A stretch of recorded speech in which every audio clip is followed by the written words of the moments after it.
అందుకే హనుమ గురించి ఒక మాట చెప్తారు పెద్దలు. ఆయనకి నమస్కారం చేసిన వాడికి బుద్ధి, యశస్సు, బలం, ధైర్యం, వాక్పటుత్వం, ఆరోగ్యం, అజాడ్యం ఇవన్నీ కూడా ఏకకాలమునందు సంభవిస్తాయి.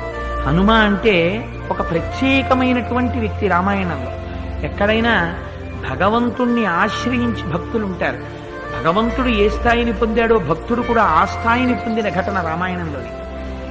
రామచంద్రమూర్తికి నేను ఈ మాట అన్నానని కాదు, కొంచెం వయస్సు వచ్చిన వాళ్ళు, కొంచెం పెద్దవాళ్ళు భక్తులు ఉంటారేమో. ఈ మాట చెప్తే రామచంద్రమూర్తి కూడా సంతోషిస్తారు. అసలు యథార్థానికి హనుమకి మాత్రం చిన్న చిన్న పిల్లల దగ్గర నుంచి భక్తులు ఉంటారు.